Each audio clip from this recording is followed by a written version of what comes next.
All right. So TJ, why do you say your last name? Shankar. Shankar. And originally you're from I'm from India. India. Yes. How long have you been here in the States? So I was born and brought up in New Delhi, and then I moved to the US for university, and I went to Kansas State for, I did all my 5 years at Kansas State. One of them was COVID years, so yeah, 5.5. And then I just decided to stick back and train there. So yeah, this is my seventh year. Awesome. Awesome. All Uh, right. Well, welcome been to so, another episode of Raise the Bar. I'm your host, thank Troy you. Haines, former Thank you for UCLA having me. high jumper and longtime coach, longer time than I was ever an athlete. So uh, I'm here talking with TJ Shankar. He's from India and he's been training over here for 6, 7 years now, you said? Straight, About pretty much. You gone home and visited from time to time, I hope? absolutely, yeah. Yeah. Okay. And you came over here and went to Kansas State? Was it That's Kansas correct. or Kansas State? Kansas State. That's correct. Kansas State. Kansas State. Jayhawks? Kansas State Wildcats. Wildcats. Why did I think Jayhawks? Kansas? Is Kansas? No, I don't know. What is it, Kansas? Kansas, the The Jayhawks. Jayhawks is the Kansas Jayhawks, yeah. Kansas. Okay, so I'm the wrong school. I do that all the time. My good buddy went to Iowa State, and I always call him a shocker. And he's like, "No, we're the Cyclones." I'm like, "Oh yeah, yeah, yeah." Okay, and then Iowa, of course, is whatever they are, the Hawkeyes. So I forget who the Shockers are, but it's some other school like that. Wichita Shockers. hmm So I'm always mixing them up. All right, well, let's get down to it. I saw your stuff as usual. Those of you that listened to the podcast before, I do almost all my living on Instagram. So I saw one of your posts and had you jumping at a high level. So why don't you tell us about how you got started, TJ, in the high jump over there in India? What other athletics that you did? Did you play soccer when you were growing up? That kind of stuff. How did it go? So, similar to the US, track is a big sport, but it's not as popular as cricket is. So hmm cricket is the most popular sport, and that's what, just like any other kid on the block, that's what I grew up playing. Is my favorite sport. It still is my favorite sport hmm to watch and play just for recreational activities. Apart from that, I was always a multi-sport athlete, I would say, in school. So played a lot of badminton, cricket. Um, so track and field I actually just stumbled upon because so cricket was one sport that I want to get really good in. And eventually, when you're like 14, 15 years old, you end up moving away from the under 14 age group because you're not 14 anymore. You're 15 now, but then you have to compete with guys who are 18 years old, 17 Right. years old. So at that point, physically, you're not there.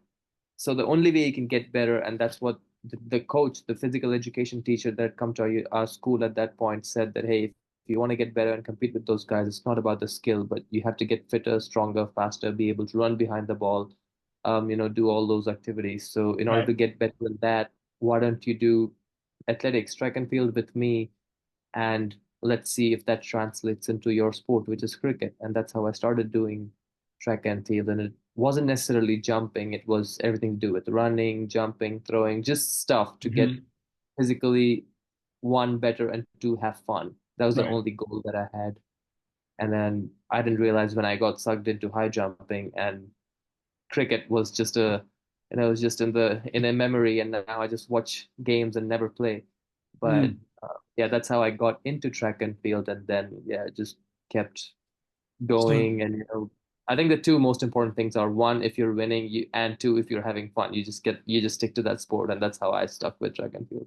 I thought about that before because when I was in grade school, even I remember fourth, fifth, and sixth grade elementary school over here, we started having competitions for jumping. So we had, standing broad jump and I always won those things. Always. Fourth grade, fifth grade, sixth grade, didn't matter the level. And then I started high jumping and long jumping, I would, win at it. So I think that's part of it. And like yourself, I was multi, sport athlete, but like you said, I guess if you didn't have fun doing it and or you weren't winning, you probably would just be like, I'll do the things that I'm really good at, the things that I enjoy. I mean, it's kind of a no-brainer, right? But I think one of the appeals for me, still coaching it, is that it's still just fun. It's fun to demonstrate. It's fun when you get someone who doesn't know anything and they're looking at you with that, wide-eyed look of expectation. You say, "Hey, on this jump, I want you to try doing this." And when they do it and it works and it clicks, they're like, "Oh, okay, great. Yeah, this guy can help me," and whatever. But it's also, I'll demonstrate still, but I I don't put the bar at 6'6". Yeah. I put the bar at 4'6" or 3'6", and I'm 60 years old, right? So I got to take it easy a little bit, but I still like, jumping every once in a while, and I'll be like, "Hey, Yeah. you know how I'm telling you to get farther away from the bar?" I said, "Put your shoe here," and I'll put the shoe like 4 feet away from the bar, and I'll run up and jump over my shoe, over the bar, and into the pit. And I'm like, "Doesn't that look easier than being right up next to it?" And they're like, "Yeah, I just can't make myself do it." I go, "Well, you gotta find a way." So you started at 15, and how did you do right away? You were winning and jumping well? Was it just came to you Yeah, easy? and when especially at that age, 14, 15, 16 years old, I think so like apart from winning and also, having fun, you also the biggest reason that I stuck with the sport was just because I was getting attention from the opposite sex. So it was more Right. about, hey, oh, that's TJ going. So I had created a identity for myself in high school. So that's the main reason I think when I look back why. Otherwise, like cricket was the main sport that I always had fun playing. I always had fun watching. But that being said, initially, and I think one thing that, I mean, going back into a little bit of technical aspects of the high jump, I think one thing that really worked in my favor was in high school or middle school, I never had access to a high jump pit. So the only way I could jump was, you had the long jump pit, and then you put the high jump standards to the side of the long jump pit, and then you have to scissor kick into the long jump pit. So there's no access to a high jump pit. So I never had, You couldn't land on I your mean, back. Yeah. I could like never land on my back, so I never anticipated falling. So you had to always land on your foot. So I think that really helped me knowing unknowingly, develop a strong takeoff. And I think only into my second year actually high jumping, I uh, jumped in a high jump bed. So up until that point, it was only scissor kicks. And I think at that point, 170, 175, that's what I was scissor kicking. Right. And that's exactly what I could flop. And there was no real flop. It's just like jump and then fall. That's how I started Right.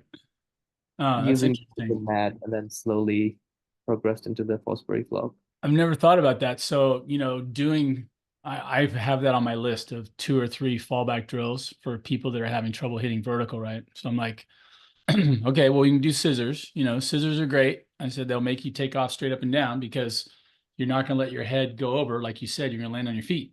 And so I guess it's even more important when you're not going to land, not even have the fail safe of the mat if you're going to land in the sand, like those old high jump videos, right?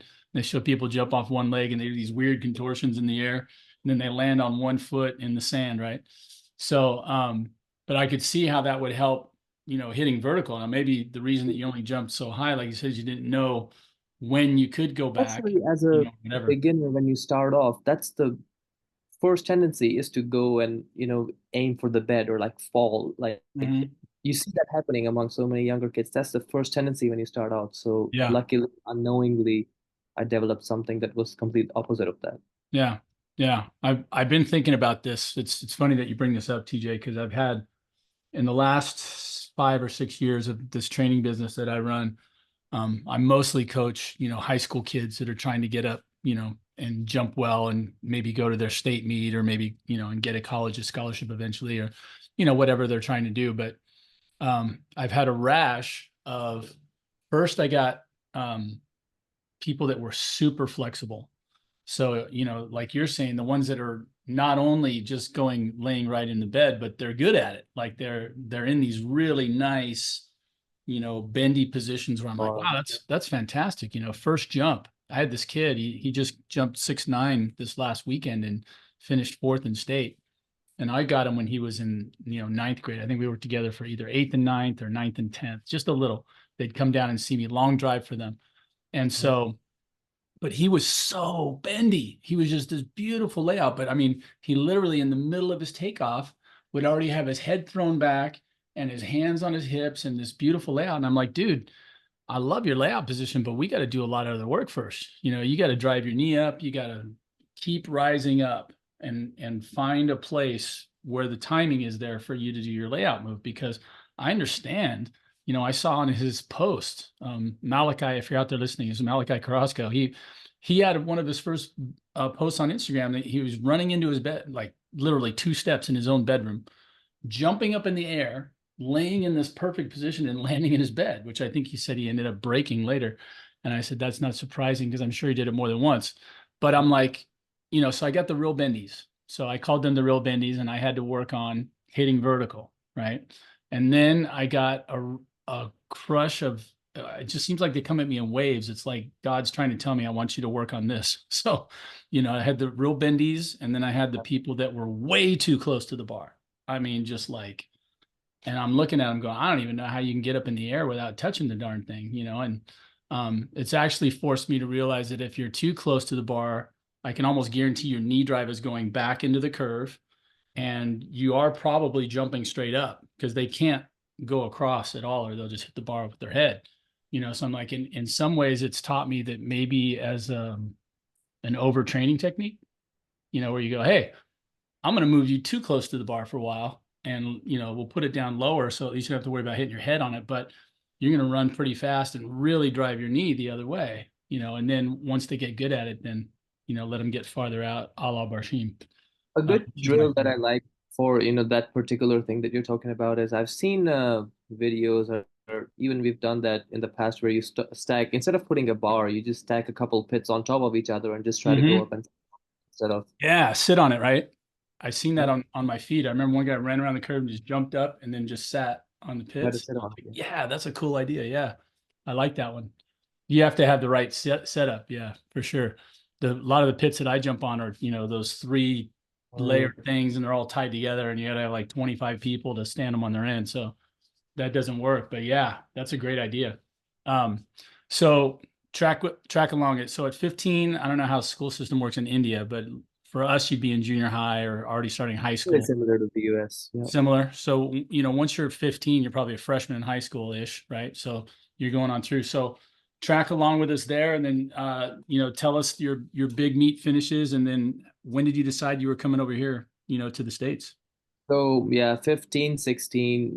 So what did that be? Freshman year, sophomore year of high school. I think I had a pretty fast trajectory going up, and a lot of it was more so to do with just having fun with the sport. And I would probably also say I was kind of a natural when it came to that part of it. Mhm. Things just started clicking naturally. So, uh, in feet and inches, I would say well, just like I think it's like if your metric numbers are not very good, my feet and inches are all over the place. I know that 7 feet is 214. Right. I know that 7'6" is this much, but in I think ninth grade, I'd already jumped 214, 7 feet in freshman year of high school. Really? And then Wow. by the time I was in 11th grade, which was the year before I graduated high school, I jumped 226, which was 7 feet, five Five and a half.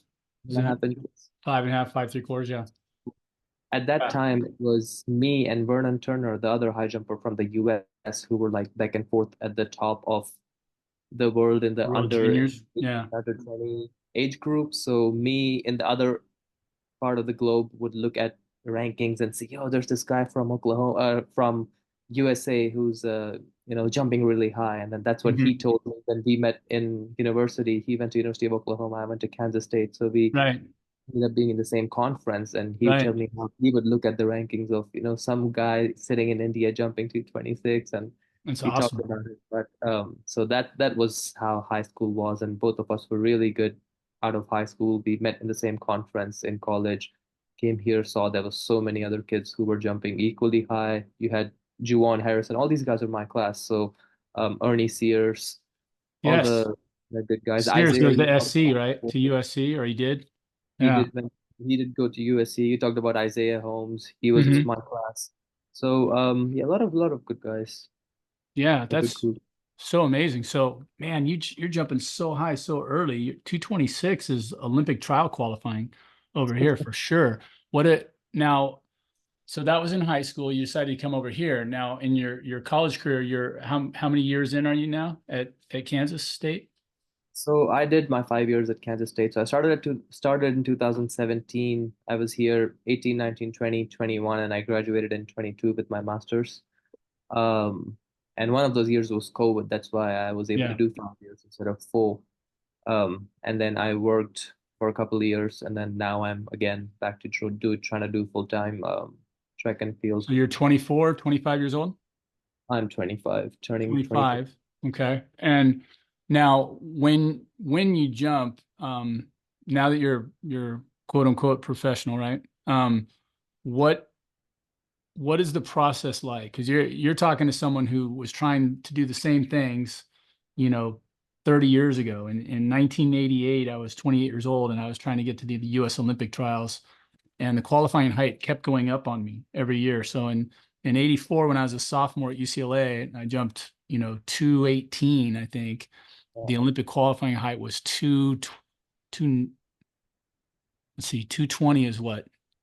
Two and a half? Yeah, 225 about is four and a 7 years. half. I think it was like 224 or 225.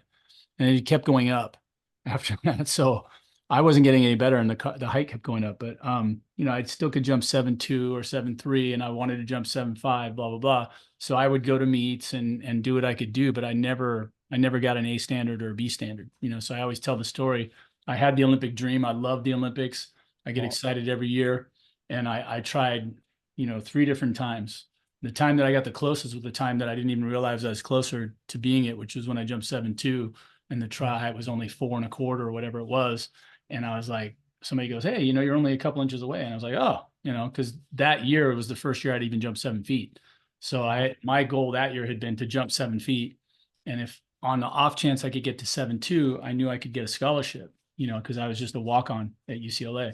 So those are the things on my list. And when I made them, I was like, "Oh, cool." And then all of a sudden somebody goes, "Hey, it's 84. It's Olympic year. You're only 2 inches away." I was like, "What? Really?" Oh, now after that, once I set my sight on it, I was like, it seemed like one of those things you're chasing was getting farther away Yeah. for me. So for you, are you're gonna jump if you make it to the Olympics, you're gonna be representing India, correct? Yes. Absolutely. And then I know you have to know this stuff better than I do. I know it far more than a layman would, but I don't know the specifics because I never got that far. As far as the trials go over there, I know that the rules have changed. That like the US used to just be a crapshoot. You would just show up at the trials. If you came in the top three, you went. And the number four guy was the alternate, and that was it. Certain countries would only get two. Some of the bigger countries would get three. There was always some weird thing where you could possibly sweep. You just had to have good enough depth, to sweep. And then something that had to do with the world championships the year before. Sometimes you would get an extra person you could take. So I don't even know how it works. Then they came up with the A and the B standard. How does it work in India? And where do you stand on making that Olympic So, team? so all this has changed a lot since, over the last 10, 15 years, last two, three Olympic Games, and especially after Tokyo. Now, every event, I mean, you have the field events, you have the combined events, and you have the track events. So, uh, every event has a target number of athletes that they can compete. So, and then each country is given a maximum of three athletes that they can take if they are in that 32. So for field events, the quota is 32. You can't take the field's not more than 32 people. Back in the day, it seems like what it used to be is every country had an opportunity to send people because the whole idea was participation at the Olympic Games, and Right. then you people, compete at the qualifying rounds, and then you have the finals with 12 guys or 12 ladies, however it is. But now it's changed to where it's only top 32, and if assuming three of them are from the US, three of them are from China, then all you have is X number of spots Right. left for everybody else. So it's less about participation, more about quality of the field. So that being said, um, in the US, it's usually pretty strong because, especially in the sprints, there's a lot of people who get the standard, but then people who finish top three at the trials are the people who end up going because they're the three best that that country can send to the Olympic Games. Right. So, similar to that in India, especially in the high jump, the depth is not as strong as it would be in the javelin per se, where there's five guys who's throwing over 80 meters. Mhm. which I have no clue what it is in feet, Right. Neither do I. but in the high jump, there's about two guys in India that are jumping 7.5, 7.6 consistently. So it's between us. But that being said, we also have to be in the top 32 in the world, which is also determined by ranking points, which was something new that was introduced couple of years ago, and then you have to go compete in different competitions. They're ranked according to how Mm, many points you get for winning that meet, and then those add up. Your best five average determines what place you will be in the world right. rankings. Out of that, at the end of the qualifying period, you have the top 32 that get selected or invited to go to the Olympic Games. So they want height, but they also want some consistency too, right? You don't just want a one jump wonder sneaking in Exactly. other words, And right? that's what it seems like. The reason for introducing the ranking system was to test consistency and like to avoid, all these speculative marks who, someone might go to some meet and then suddenly their best is might be 7 feet and then you end up jumping 7.5 all of a sudden and never be able to Yeah. repeat. Avoid all those confusions. Yeah. Uh, that's one of the reasons that they stated was one of the reasons to start the ranking system. And there's something that's not talked about that much anymore, and has never really been mentioned that much with high jumpers. But there has been, in the history of the high jump, there have been athletes who have used performance enhancing, drugs.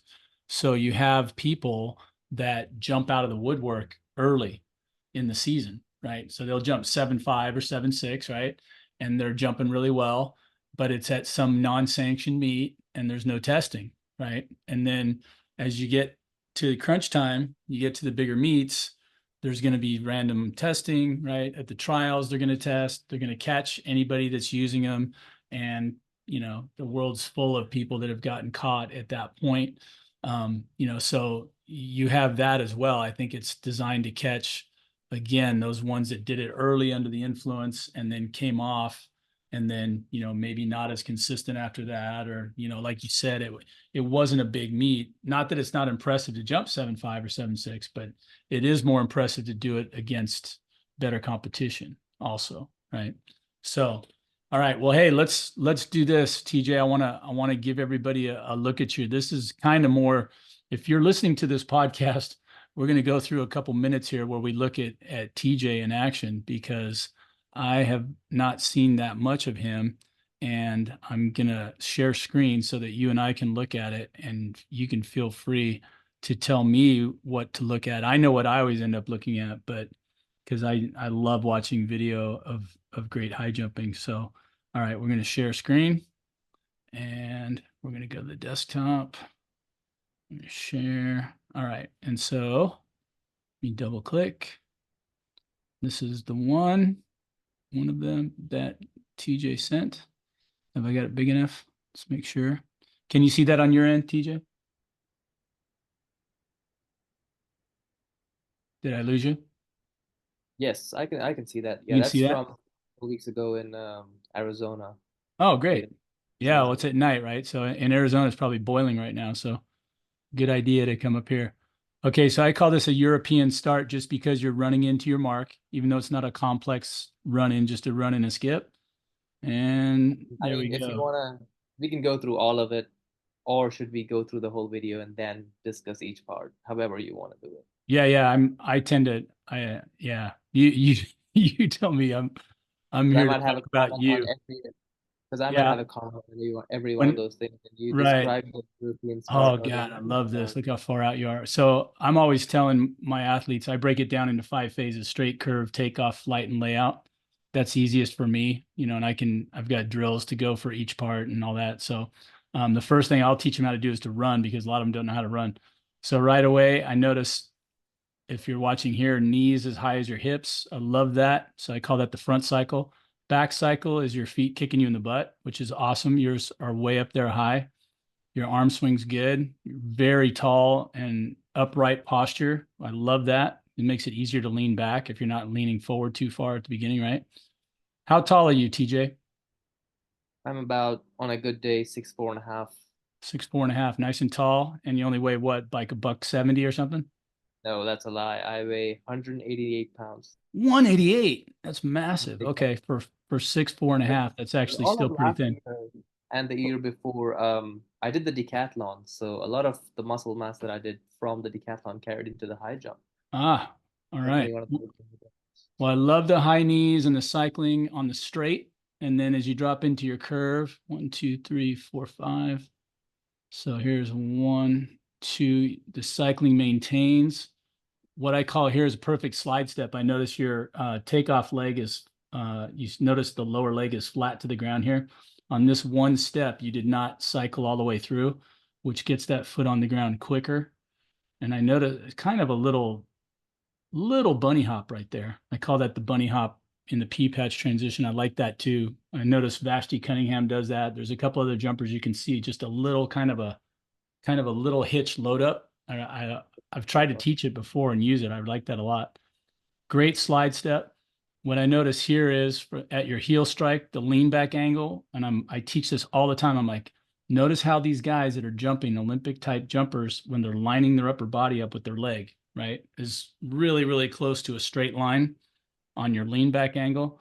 This is at about what, 40 degrees to that standard from our point of view. So I tell them that they're actually leaning in two directions, right? You're leaning as you're running straight down the runway like a long jumper, you're kind of leaning back, but you're also leaning to your right, right? So you've got two leans going on at the same time. You're a double armor with nice cycling, and bang, there comes a knee drive. And then the single arm split. This is great, TJ. I'm going to use you for so many great examples. A lot of the double armors, when they drive their arms up, they'll bring them both back down, right, to their hips. But your arms get separated and you let that lead arm go towards your heel a little bit, which I really like, especially for someone who's 6'4.5", right? You got to get small in the air. I was always a single armor, and I only started double arming after I came to university. So before that, I've jumped 7'6" with both single and double arm. Really.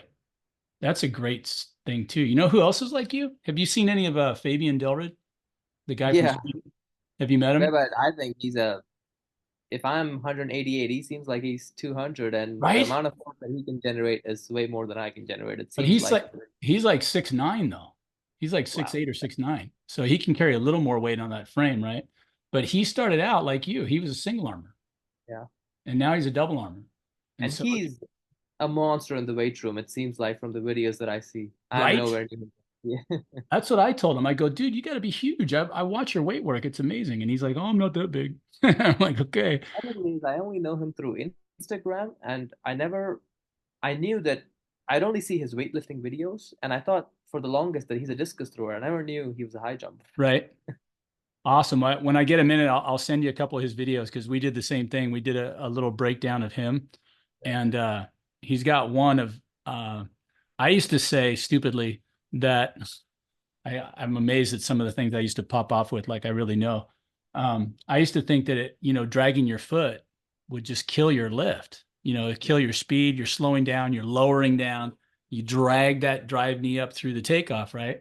And I'm like, yeah, guys never jump that high. I've seen guys jump 7 feet. I bet somebody's going to have trouble even jumping like 7, 4.5 that way, right? And then 2 years ago, I'm at Mount Sac, and I watched your guy you mentioned, Seals from SC, jump 7, 6.5. But then there's a guy there from Texas Tech who had been there but was no longer at the school. But he dragged his foot so bad, and he jumped 7, 5.5 that day.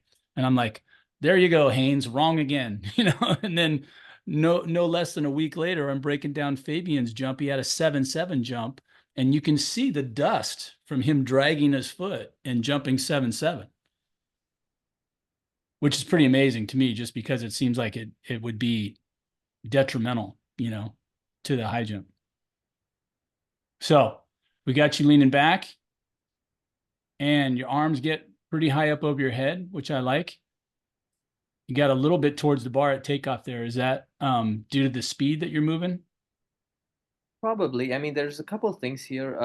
Number one, my radius, so my out is only 8 feet, so I'm really narrow. My curve is only Yeah. like three, so I'm pretty narrow, And and your that's foot something plan is towards the bar here too. Yeah, very not at all parallel. It's pointing to the back end of the pit, I would say, more so. absolutely. Like something that the coach at Kansas State, Coach Cliff Revelto, is really particular on having a shorter, tighter angle, which helps you run better. If you're running better, you don't have to generate all that speed and force and let the curve do the work. That's what we do a lot of. Right. So having the curve do the work, and being narrow has been something that I've enjoyed over time because I was 16 feet out when I came into university Really? to about 8 feet, so literally half. Now, have you Um, jumped higher doing it his way than you did when you were jumping? so I jumped 26 before coming into high school, before coming into college, and then I jumped 29 in college. So I'm So very you've gotten even higher. So okay. and then you said you used to plant parallel to the bar at 16 when you were out wider. Kind of makes Yes, sense. I was definitely out wider, and then I wouldn't say parallel, but it was Pretty at more of an close. angle, more of a wider angle than this. Yeah, Absolutely. yeah. Now, does this make it harder to get that knee up and across for you when you're This pointed? does make it harder for me to get the knee up. But then, the one biggest thing that we've been trying to work on is getting comfortable being out at takeoff. So now I'm consistently about 4.5, 5 feet out at takeoff. And that's what I'm trying to drill into myself that, hey, if you want to jump high, you have to be far out and you have to be comfortable Yes, being far out. You can't worry about being too close and trying to maneuver over the bar because as much as it's good, it looks great, but it's not going to get you over high bars. yes, So, agreed. and that's Well, just something, especially if you're bringing in all that speed, if you're running fast and jumping high, you can't jump close. So that's just something that I've been dealing with, and that's um, something that I'm working on right wow. now. Look at that rotation at the end. And you almost land on your head. If you'd have finished the flip, you'd have landed on your hands and your feet on, on your stomach. That's amazing. So knee drive up and across. I notice here now, I don't know what the timing is here because it takes a while, but you can see where your eyes are looking. Are you looking down the bar? Are you looking for a certain reference before you decide to go into your head going back, or how does that work with you? Is it an internal timing? So ideally, I mean, from what I've had a chat with coaches, and from what I've learned, you don't want to look at the bar, right? That's the common Right. um, cue that you get. Don't look at the bar, look above the bar. But to be honest, like for me, I really need to have that awareness of where I'm going, what I'm doing. So I do try to look a little bit above the bar, but then through my peripheral vision, I'm always trying to have an idea of where the bar is so I can maneuver my body around it. Yeah. Because ultimately it's all about jumping high, but you also want to snake over the bar and kind of, Yeah. do You don't all want to knock the bar off for sure. Man, it's the tremendous rotation here at the end. Just perception and timing of that thing just comes with repetition. But yeah, I'm not going to lie to you and tell you that, oh, I don't look at the bar at all. Like that happens. I've been trying now. One of my last coach was a guy named Alan Hankel who coached Doug Nordquist over here in the U.S. back in the 80s and early 90s. Doug jumped 236 on a cadaver reconstructed left knee, and I mean was one of the best jumpers in the U.S. for a short time. And he, fast curve and did all these things. And one of the things that Alan was trying to get me to do when I signed on to work with him was I like, hey, he's helped Doug jump even higher than he did when he made the Olympics. He jumped in 84 at here in LA and came in fifth, when he jumped 7.6. Now, I think he jumped 7.6 or 7 to get in the trials. And, he was very good and he kept repeating his height. So that's why he placed well. Then when he jumped 236 was just amazing, but he's so fast and so far out. And he, Alan was trying to get me to do this, which was again, not look at the bar, but to see the far standard and to Yeah. use the far standard as a vertical reference point where you're trying to jump up that instead Mm, of getting your eyes on the bar. And I was never really concerned about the bar, but it was just something that I'd never been trained to do right. differently. So my first year working with Alan, I was already 28 years old. I've been jumping since I was 12. I had 16 years of habits, and changing where my eyes were looking was really problematic for me. Like I struggled with it big time. And I've since, when I grab my athletes earlier, I try to train them from the ground up. Like, hey, the bar itself, unimportant. Like let's look at this standard over here or a pole over here, somewhere. Sometimes you just find a real nice reference, like, hey, you could look at that, right? Let's jump inside of that, and then your body goes up and you can figure something out from there. So, um, awesome. Let's look at the other one. Do you remember what this height was, TJ? This is 223. So 223. 7374, That's a centimeter higher than I ever jumped. So is that 3 3/4? something like that. Yeah. Something like that. Yeah, because 222 is 273.5, a quarter and a half, something like that. It's the same one. Yeah. Hold, please. Thank you for being so patient. I'm a total nerd. I would watch these all day. I have I got a kinesiology degree out of UCLA, and I really loved biomechanics. So, all right, this one will not stretch out for us. So we're stick in the middle, and here he comes. This is at Kansas State. So, man, you cut your radius in half from 16 to 8. That's amazing. All right. So I notice right here, you have an interesting way you start your gather. You bring that arm up, then you bring the other arm to it, and then both arms are back. This is something I've been preaching to my double armors, is to try to have both of their arms back behind their hips before they go into the block, with their arms coming up. I'm like, if you're going to be a double armor, man, you got to use them. Like, reach back for more power, right? You see how far behind your hips this hand is. I can't see your other arm behind you over there. There's that knee. The other thing I like is once your knee comes up, you just leave it. You don't try to pop your hips. I notice up here, there's no what I call reverse knee drive, where you drive that knee up and punch the hip down as your head goes back. You're just riding it. And I want to say that looks like it might be from your time as a single armor, Yeah. because I don't see a lot of single armors that pop their hips. They just kind of flow, with it. And then there's the arm getting away, but then right here, your hand to your foot is making that nice C right around there. And oh man, that rotation just kills me. Like right here, it looks like if you just waited in that position, I think you just complete the flip. I keep thinking there's a perfect place where you'll just spin, all the way around the bar and And land. that's what's been my biggest Achilles heel all through this year is I've had plenty of height over 7'6", 7'5" this season in the competitions that I've competed in up until this point. But just that patience is something that I'm missing this year is I have that height and I just come down on the bar in an attempt to rush my jump instead of just, what you're trying to say is Yeah, try to get that whole flip through. But I try to in an attempt to clear out my feet, I'm in a hurry and then I put my hips down, and that's something yeah, that I'm work through this season and interesting. my head. Okay. Yeah. Well, I love seeing this foot plant angle. This one looks a little bit less sharp than the other one. Like the other one looks really downhill.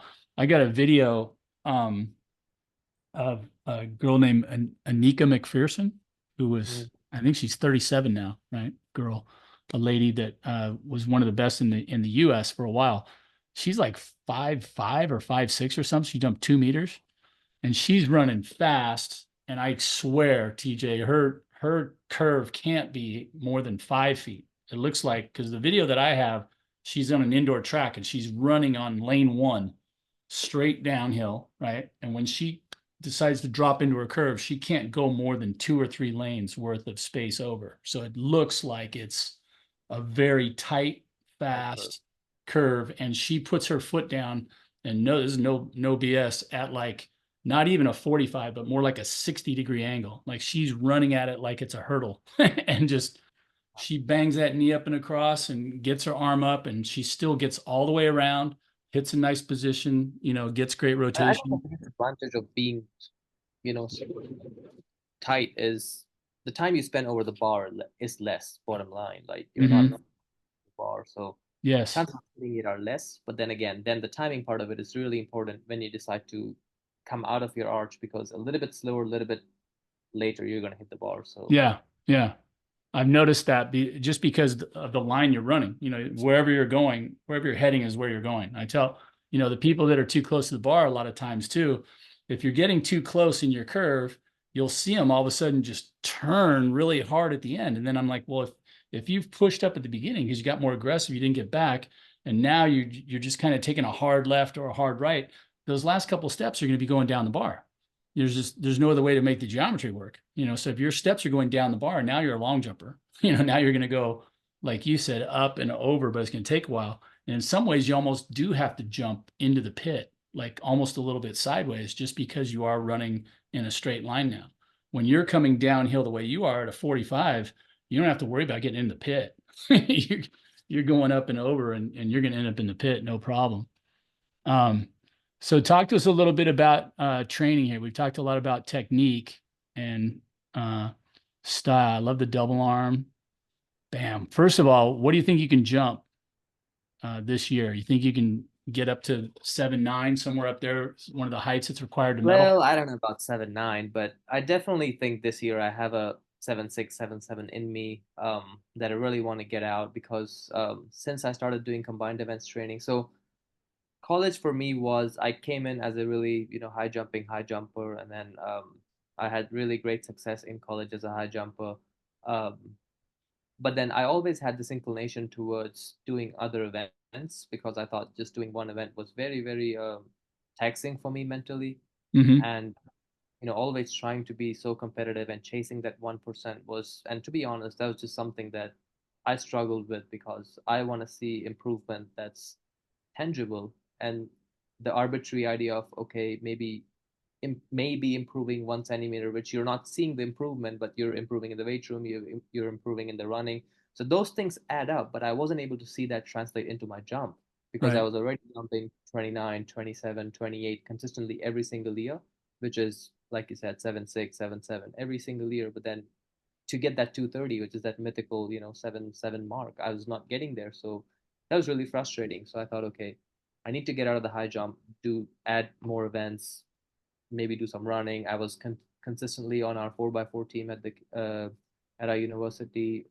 Did the long jump, ran hurdles, and eventually in my last year at the decathlon. So a lot changed.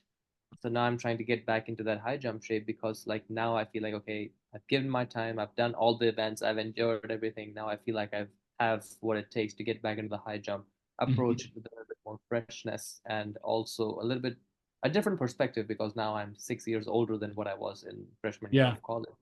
Yeah. So I think high jump is one of those events where you like mature with time and the perspective really helps you jump higher. Well, what was when you were jumping, at these younger ages, still jumping really, really high, 226, when you were still in high school, what was your height and weight like then? Were you a I lot was lighter? the complete opposite of what I am now. So at that time, I was 178, 177 pounds with, the same frame, 6'3", 6'2.5", 6'3", 6'4". So that was the ideal high jump Yeah. shape, think of. And Easier to then get off the now ground coming, when you're not carrying it's all the easy weight. to get off the ground, but I was also not moving the weight I am now at that point. So I feel like it all evened out. And I never thought that could be possible before coming to the US because the American training system is such that, okay, you have that gym mentality of lifting three days a week, 4 days a week. I never lifted anything. So I could barely put 135 pounds on my back and do a squat before Yeah. I came to the US. And now I can, clean 140 kilos, which I don't know what is in pounds, but It's 308. so big difference, big difference in the strength, the power, the expression of, and a good example that the coach shared with me was Eric Kennard. He went to Kansas State University, right? And that's Hmm. one of the reasons I ended up going to Kansas State University because I wanted to, be like him. And I learned over time that when he jumped 236, 237, he was close to 190, 195 pounds. So if he can jump 237 or 190 pounds, there's no reason for me to not jump 230 at Yeah. 80, 85 pounds. So it's, I mean, for some of the bigger jumpers you might have in your group, it's not only about the body weight, body composition, but also about, the power that you're able to produce with the weight. Yes. If you have a lot more weight, that's fine. But if you're able to produce the force necessary to carry all that weight over the bar, you're okay. Right. So not to get caught up in, okay, I have to be 178 pounds or 175 Right. pounds to jump high. You see people of all shapes and sizes, Sure. who are jumping really high. Yes, there's a mold that always works, but there's been people who've, changed that. You've had people like Stefan Holm who are you know, 5'9", 5'10", whatever it is, and jumping really high. You had Yeah. really tall, really high. So it I feel like it's just a balance that you have to find. Um, Well, who's the other guy? Jumpman Westner, right? He's yeah, Jordan that's, seven. He's like 205, 210, when yeah, he's jumping. he can get pretty big and he can still jump high. And Yeah. Well, he around said we did a podcast 2 or 3 years ago now, and he said he felt better when he was heavier. yeah. He felt like he had more power, A like he could, perfect example is Daryl Sullivan, the guy who went to Tennessee. Now he's training in Arkansas. Jumped 233, made the Olympic team in 2021 with Juwan and Shelby, and he's hmm a big, muscular guy. And I remember last year we competed in the Bahamas, and I was just going into the uh, do like a pre warm up before my warm up, and we were in the hotel, and that dude was, and this is jump day, and he was cleaning 225 pounds for reps before going and jumping in a competition 3 hours from that point. I was like, yeah, dude, what are you doing this? And he's like, well, that's I need to do that just to feel the tonus, the stimulus. And yeah, so yeah, people like that. So awesome. Yeah, the stuff that's coming around now, I've been around a long time, and I listen and I watch, and everything changes. The more you think the less it turns out you do. And I had one of I think my first guest was Aaron Washa, who's a former high school, and then not a college athlete, but then started playing some pro football. He does a lot of explosive training. He showed, a 71-inch box jump on his site, on his feed. And I was like, dude, this guy's like 5'11", and he just jumped 71 inches up in the air, explosive arms, everything else. And when we talked, I got my degree at UCLA. I graduated in 1988. I was pretty much done with everything I needed in 86. And he didn't get his degree until like 2010 or 15 or something. And that time gap in the field of kinesiology, I mean, I feel like I was writing introductory chapter stuff, in crayon.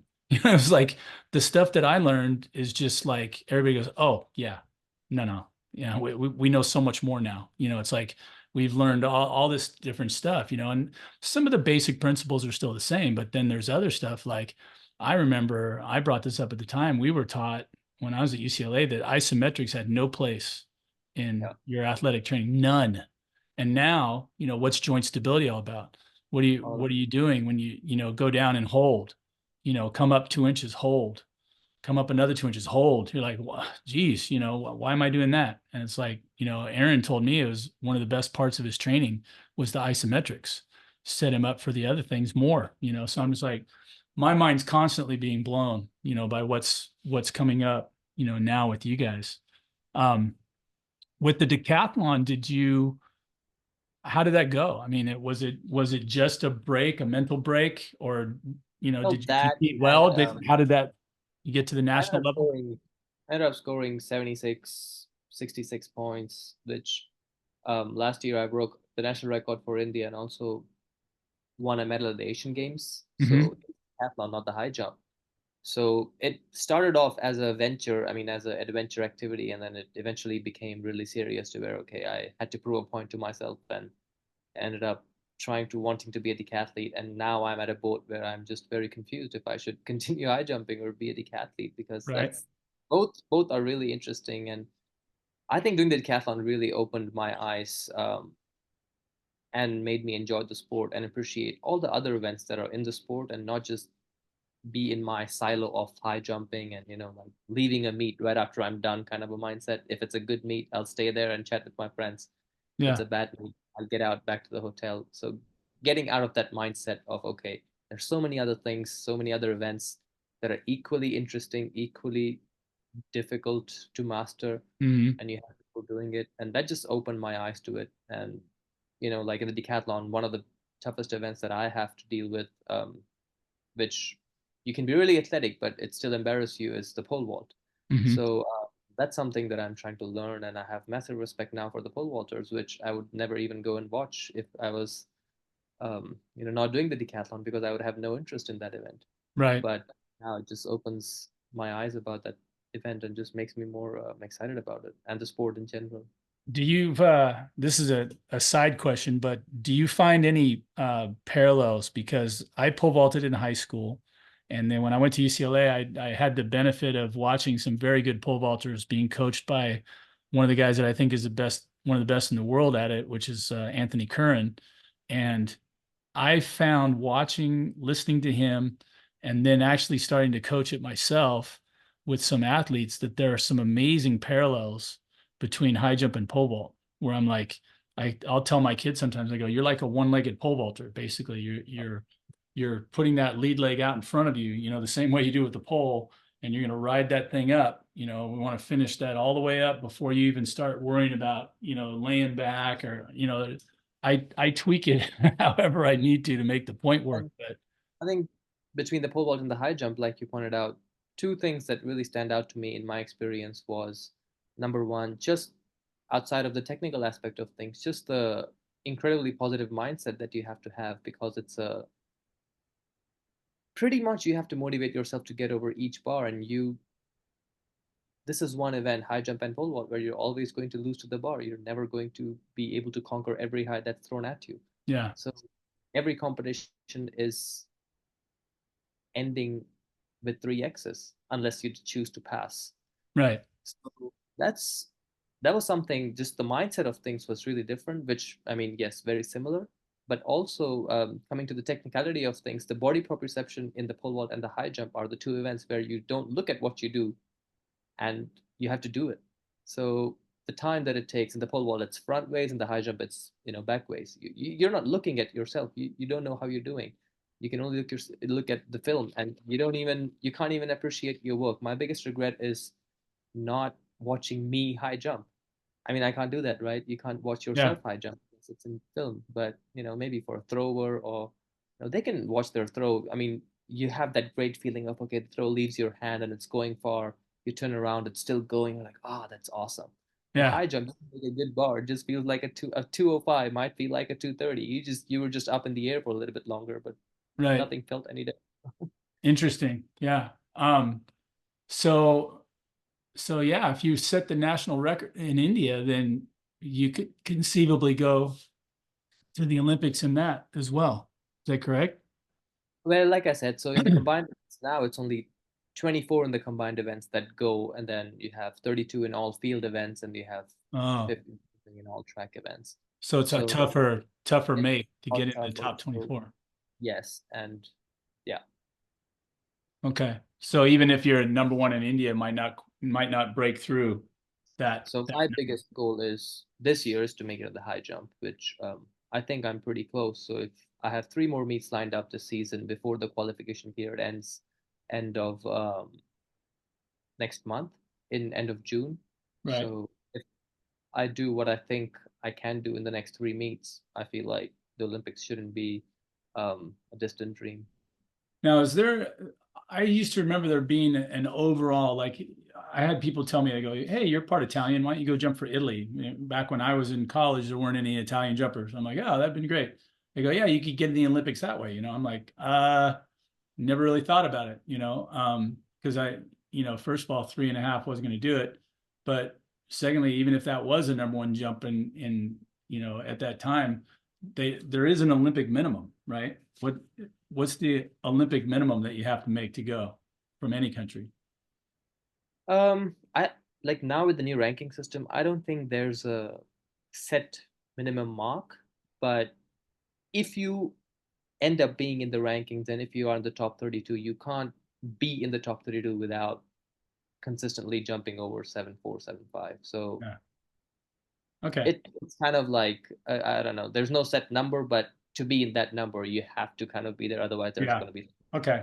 So that's a little bit different than again when you go now. You're going to have Olympic trials in India? When are those? that's the same time as US trials actually. Okay, So so it's in July, end of June this year. end So of June, and then you've got a month to train, and yeah. then the Olympics in August. Okay. Um, so same time, and is it roughly the same format? I mean, if you were ranked number one and jumped 7.8 and 7.7, 7.6, and all these meets and had tons of ranking points, and then you go to your trials and you jump 7.4 and come in third, let's say, No. or fourth. Let's say you jump fourth. and you go, wait, but I've been kicking butt all year. You know, I have all these points and I'm really high in the rankings. And but yet at the trials, the big event that, you know, like I said, for here forever, it's just been top three. Nobody Yeah. cared about all that other stuff. So I'm just wondering how that would work. Would they still Well, have the option of taking someone? that's where a lot of it's up in the air because it's a gray area, and that's where like the selection committee comes into the picture and all that sort of Hmm. thing, and you decide if you should go and shouldn't go, all that sort of thing. So Yeah, that's just something that you don't have any control over, and you might have a great season all year, and then you might still be the only guy who's ready to go, but you have to wait and see if they think that you're ready to go or not, just yeah. because of the company. So yeah, it's a bit tricky. So it can be a That's little political at the end, even with all that. Oh, terrible. I hate that. I hate the whole idea. I'd much rather have it just, yeah, you finished top three. I mean, there's stuff like that that happens all the time though. I mean, just from their perspective, I think the idea is to send the best team possible. And from like a governing body perspective, they're like, okay, you have a whole year, you have all 4 years, you know that the trial is going to be on this day.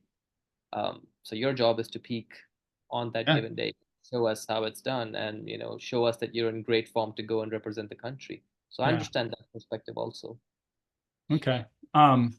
We were talking a little bit about training before, what have you found now, especially as a decathlete? And you know, I'm sure the temptation to train had to be huge with all those events to cover. I mean, did you ever just say, "Hey, I'm taking a day or two off in these weeks"? Like I've worked with the multi-eventers now at the college level, and they're just the workaholics of everybody. They've got each, you know, half an hour of practice. They're, you know, these guys start with the high jump with me, and then they're overthrowing the javelin, and then they got to go to shot put, and then they got to go lift.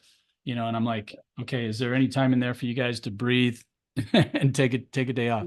Absolutely. I mean, and this evolves and changes from, middle school to high school to college, and now when you're out of college. A lot of it, I mean, like you said, when you're younger, I mean, I'm still young, but when you're 18, 17 years old, you can run a marathon and still go and jump high and Yeah, then go and do more things and then party at night and then go to bed. right. So, um, you just have endless energy. But as time goes by, I feel like, and as you get older, physically but also emotionally, and also in the sport you've done the movement for so long. From what I've observed is I don't need to jump very often to jump high. That's what I've come to realize, that I don't have to jump every week in practice to jump in competition. Yes, I have to put myself in a good situation to jump in competition, and that only happens if, one, I'm not fatigued, and two, I'm not tired. So everything that I do, especially in season, or like how the coach helps me plan, is to be fresh on competition days, and that's where the periodization comes in the picture. Workload management is extremely important. Um, there are days, especially and that was more challenging as a combined eventer, when you have 10 things to worry about. You have so many things to cover. So I would focus all my energy on events that I'm really weak in, to try and get that technical uh, aspect of things caught up with my physical ability. And when I was um, doing the combined events, I would actually jump maybe once in 2 weeks in practice. And I'm one of those people who's never jumped high in practice. That just doesn't. It's been really difficult for me to jump high in practice, but I'm able to go and jump high in meets. I'm just one of those guys. So just being true to myself, understanding, okay, this is what works for me. I don't want to push something and get hurt in practice and jump really high. Okay, great, but that doesn't mean anything if I can't do that in a meet, or if I'm hurt when I go into the meet day. So that's just been the management of things, and just being true to myself has been something that's got me to where got me this far, I feel. But as a young high jumper, going back in today's world, especially let's assume that if I was in high school today, I think the biggest challenge for me would be watching other kids on Instagram or YouTube and all these social media apps, and be like, okay, oh, he jumped this, he jumped that in practice. What am I Yeah. doing? I had a day today, kind of a thing, and getting into my own head. So luckily, growing up, I didn't have access to that much social media, so I feel like I could only see my competitors on meet day, and we just have fun there, and I didn't have to Yeah. worry about what they did in practice and what I was doing in practice and where I was in my preparation or where they were. We just meet on you know T day and just find out who was where. Right. Yeah, that's interesting you bring that up because the difference between practice and meets, is huge.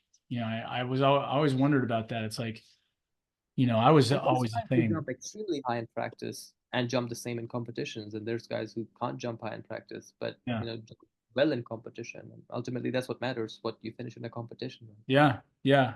I've I guess I just think it takes so much, like you said. I mean, if it takes that much to jump really, really high at a meet, how, number one, how do you recreate that in a practice setting? Because the intensity is not there. You don't have fans. You're not, I just remember meet days. I'm usually just jumping out of my skin. I had so much more juice flowing through my body as opposed to a practice, where you're just like, it's just a practice. I think I jumped 7 feet once in And practice and I jumped 6'10" once. this is something where my coach completely disagrees with me, and he's like, you know what? If you want to jump high, like really high, you have to jump high in practice, and you have to get yourself to jump high in practice because some of the really elite jumpers that he's coached, Jesse Williams, Jamie Nieto, Eric Inar, all these guys, greats of American high jumping, they all were able to psych themselves up and jump 230 in practice. They're like, well, hey, if you can jump 230 in practice, you can jump 235, 236 in a competition. And that's what those guys ended up doing. So that's what he's constantly trying to put in my head that, okay, yes, you can jump 7 feet in practice, but that's not going to cut it. If you want to jump 235 or 230, you have to try and get yourself to psych up, approach practice as if it's a competition, and just get in that mindset to be able to Mhm. jump high in practice so that eventually you can jump higher in a competition. And this year is the first year where I've been consistently jumping 220, 218 in practice. So I'm just trying to hope and see that that translates into Yeah. higher jumps in competition. Yeah, it's interesting. I've been coming up with a theory, and the longer I've been coaching, I'm really fascinated by how people learn, how they grow. Like you're saying, what things can you pick up? Sometimes you try to teach somebody something and they just can't get it, like however it is, like, and it forces you as a coach to like try to come up with other drills or other ways to picture it so that you can get it, right? But it's like, as you're going through it and, trying to jump higher and higher, I keep thinking of what I call a jump memory because I go, there's the problem for me, especially with teaching technique at really high bars, because you know how high school kids are. You were one. You're like, as soon as you jump something high, you want to jump higher. You're going to keep moving the bar up.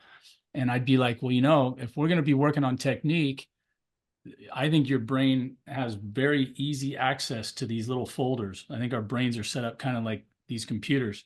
And so if you go, okay, I'm working on technique, your brain can go into technique mode at a lower bar and be kind of analytical, but not really accessing the other files. But as soon as I put the bar up to certain heights, you'll see kids change. They Yeah. change everything they've been doing. They may have even mastered this one thing that we're working on.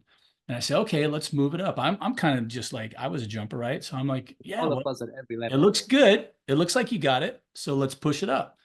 And as soon as the bar gets to a certain level, I think their brain goes, okay, that's the 5'10" or the 6 foot bar. That's really close to my PR.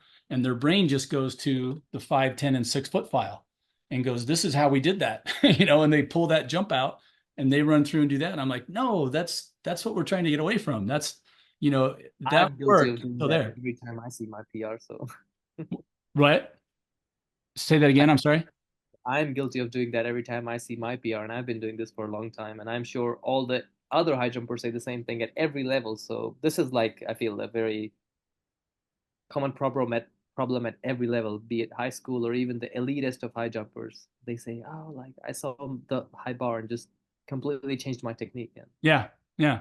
it happens. I remember thinking that Barshim was one of the ones I'd never seen do that. And then in 2016 against, when Druin was just kicking him and Bondarenko's butt, not missing, putting pressure on him every time. And I saw Barshim just kept pace with them, the low heights, they both were going boom, boom, boom. same heights. Bondarenko is the one you can never tell what he's doing, right? He's just passing. He don't even look like he's in the competition. He would come in at open at 4.5, and then he, so they're going long, but everybody's making it. And then once it got up, Druin hit his again, and he was a surprise to me. I know everybody else, he'd won the worlds already the year before, but I was just starting to get back into watching high level jumping. And so when I saw him, I'm like, who's this dude from Canada? He looks outrageous. And so he made whatever he made to win. And I saw the first time I saw Barshim press where he ran, he jumped, and it didn't look like he was anywhere near getting close to, and he threw his head back early and tried to lay out and it just crashed. And I was like, where the hell did that come from? And I'm like, that's what happens, man, when somebody just keeps putting that pressure. Like you said, I think he might have finally got to that part where it's like, I got to really, really jump this. I really got to and access the wrong file, right? And then I think he ended up making it on his second or his third, and that's why he got the silver and Bondarenko got the bronze. But it's interesting to me, how you learn. Like you're talking about, for me, it makes sense. Someone who studied physics and power and the amount of time has to change. Now, if you make 220 by this much and you move 220 to 225 and 230, and you're like, oh, there's still room here. You could conceivably throw that same jump, right? And it's going to make a lot of bars. But as far as it seems to me that human beings don't really work that way unless you're just inordinately talented. And there are some, guys like yourselves, guy like you mentioned Jesse Williams. I remember watching a dual meet at UCLA back when he was at SC, and he passed, he won at 6'10". We didn't have any high jumpers after I'd left that were, at that particular time, they didn't have one that was that good. And I think he had already won at 6'10", and he passed to 7'5". And I remember watching that going, what in God's name, really? Because I mean, anytime that I ever jumped, it basically the bar would go up 5 centimeters. It's basically that 2 inches rhythm, and I think there's something to that for me. I always kind of felt like, okay, it's just that little bit longer. It's a little bit longer each time, a little bit longer. Okay. But if you're throwing this monster jump, maybe that curve isn't there. Maybe, maybe there's, because I think for some people there's just a like, okay, I gotta ride that knee a little bit longer than I did at that other height. You know what I Yeah. mean? But if I'm making it by 10 inches, then maybe it is just access that same file. Kind of And interesting. Bondarenko is probably the best example of this. Like you can't repeat what he does, but I think he also has he has the highest opening height ever in a competition at 7'7" or something like that. Really? I Yeah. think, yeah. That wouldn't surprise me because he did open at 4.5 in 2016. Is he still around this year? I haven't seen much on his posts. He's still competing. So Barshim this year he organized a competition in Qatar The that what was gravity? the what gravity challenge, and Bondarenko was jumping there. I saw, so he's Yeah. still around. He's still around. I'm sure I don't know. I shouldn't laugh. It's just funny to me. I watch when I see his stuff, like there's guys like Fabian, like Yeah, when you and I were both watching, I'm like, dude, this guy's a beast. He's doing squats. He's doing this. He's doing that. And then I watch Bondarenko holding a 25-pound plate and doing jumping right. around with it or doing what he's doing. I'm like, what is he doing? I'm like, Yeah. oh, I just think, well, he's 6'8" and he's, 100 and I don't know. He doesn't look like he's that heavy, and he runs like a deer. So pretty amazing. Um, if you had to pick now, who's your pick to win the gold medal other than yourself in the best case So at the Olympic circumstances? Games, Yeah, if you were gonna bet on one of the FanDuel or something, and they yeah. give you a chance to pick the gold medalist at plus 220 or minus 150 or whatever, who do you think is gonna win it? The gold medal. Wow, it could be anybody's. The high jump field is pretty open, it seems like. I have three medalists in mind.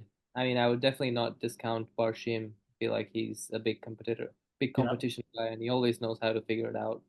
Even at this age, I feel like he's definitely one of the But he's goats of trending all. up too, right? He won silver in 2016 and 2021. He took the gold. So he's Yeah, definitely knows what he's doing.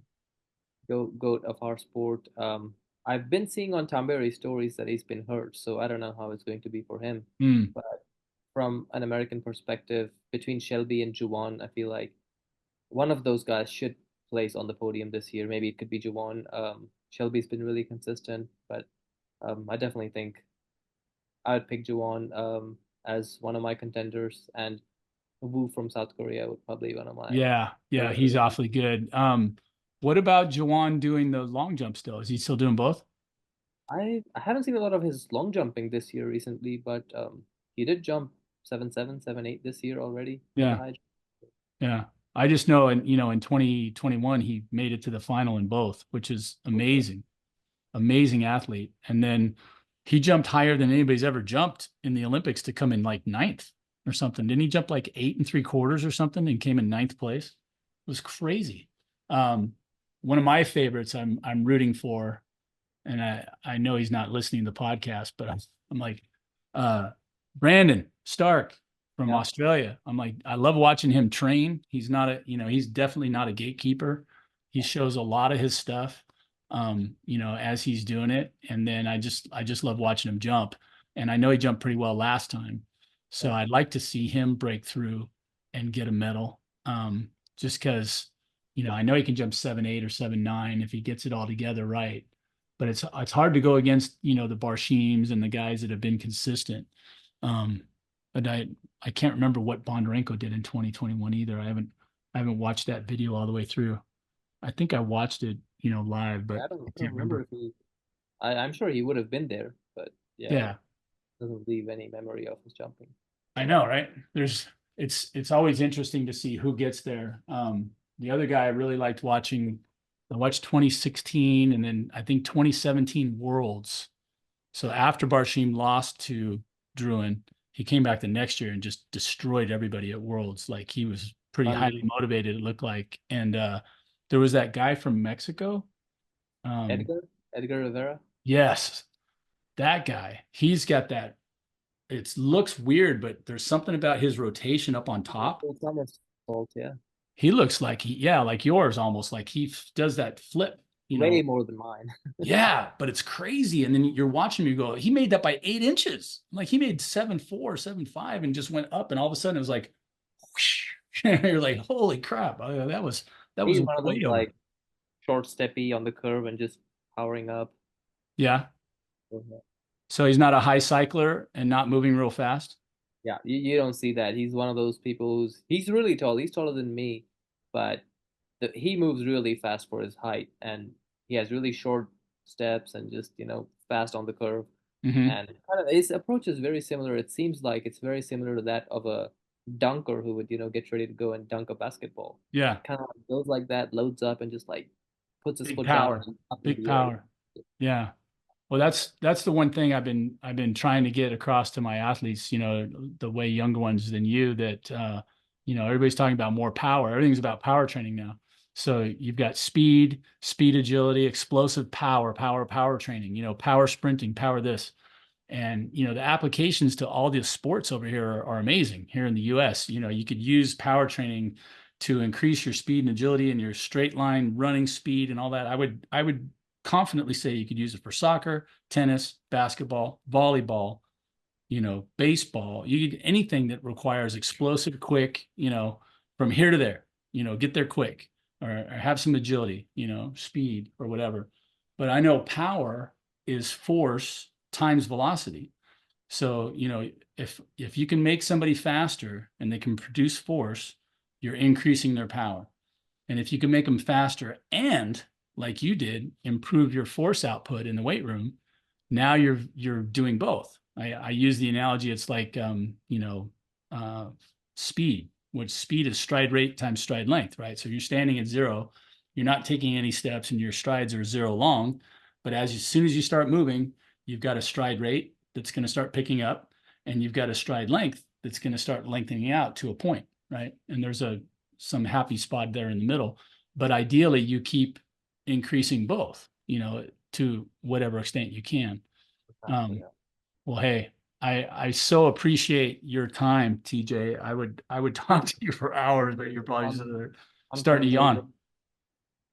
So let us know first of all if you ever I don't know if you need any more promotion, but I always shamelessly would love to, show any and all of your videos, do a post. The one thing that I am most upset with in this country, and even though I know you train here and you went to school here, that your heart is in India, obviously, but I still, just from the point of view of a former athlete and a coach, and loving the Olympics the way that I do, it's such a sham the way that we cover the sport, and the fact that there's great athletes like you all over the place that nobody knows anything about here in the States because, I mean, football rules the roost. And then basketball, I've been watching some incredible NBA basketball for the last, month straight, it seems, of the playoffs. There's so many other sports that grab our attention. Now, once every 4 years, everybody looks at the Olympics and they get excited. And it's because there's gold medals and we're going to see oh yeah, and I wonder how the Americans are doing. But if you're not a track guy, you probably don't know. And to my own shame, if you were to ask me who the top 100-meter sprinter is, both in the US and the world, no idea. I would have none because I'm terrible. I just don't keep up. I'm always thinking about my training. I'm thinking about training athletes, and I'm looking at the high jump stuff because that's kind of what I do. But, as far as everybody else goes, man, it would be so great. I mean, I get mad when I go to meets and I can't, I want to go out and film the kids. They go, you got to do it from over in the stands. I'm like, why? Why do I have to be like, this isn't going to do me any good. It's not going to do them any good. I go, why don't you let me do a live feed on my Instagram and I'll start, commenting on the meet and everything else and having fun. Let's promote the sport. These are amazing athletes. You guys work really, really hard. I remember I used to do that stuff. So it's like, it's not easy. And then, like you said, you In keep today's day and learning. age, where like it's so easy to like put it on Facebook or like start a live stream or something. Absolutely. I got to You don't start even need, specializing in that. I need to. you don't need that. Yeah, I like showing you guys off because to me it's just the most amazing stuff. I love this, these high levels. Like you said, the Olympics, all of a sudden guys jumping 7'9", 7'10" routinely. I would like as much as I like having Charles Austin have the record, here for the Olympics, I'd love to see somebody break the Olympic record. 7'10" and a half has been around for a long time. It's Good. time for someone to jump 7'11" at the Olympics or, maybe break Sotomayor's record. I thought Barshim could do it for a while, but a lot of young talent out there. Well, TJ Shankar, I really appreciate your time and Thank you. your Pleasure's all mine. your diligence in hanging with me and working around corners and all that. And definitely be keeping our eyes on you. If there's any results sites that that are really good, I would be interested in, both from the here in the States. For me, it's all been mostly high school. But if there's, some good ways to find it, it's like we're talking about it. I have to work so hard even to find results. And it would be great to just have them go, hey, pop up right on your feed, hey, TJ jumped 7'7" today. Like, yeah, all right. I want to see the video. All right, sir. Best of luck, man. I hope you just continue to kick butt, jump 7'8", 7'9", go to the Olympics, man. I want to see you in action. Be kicking back with something cold and watching you jump over some high bars and that'd be amazing. Thank you. Thank you for having me on your podcast and all the best to you as well. All right. Thanks, TJ. We'll talk soon, bud. Thank you. Bye. All right. Bye. And that's going to wrap it up for us here on Raise the Bar. Another episode gone by. We have just finished talking with TJ Shankar. He jumped here in the United States for the University of Kansas State. He jumped 7'5" or 226 in high school. My brain is still reeling from that. I'm just I worked so hard to jump 222 in college as a senior at 22, and he did it when he was 16. He jumped 226, which is the Olympic qualifying height over here easily. Um, he's a high flyer, and he's going to be jumping for India most likely, hopefully in this upcoming Olympics. Very bright, engaging young man. I really appreciated him taking time out from his busy schedule to talk with us here about the high jump and training and all the little questions that pop into my mind as we're talking. I loved hearing about his training and his philosophies. You did hear him say that he didn't like to jump that often, and that he also never really jumped that high in practice, which doesn't quite line up with what his coach would like him to do.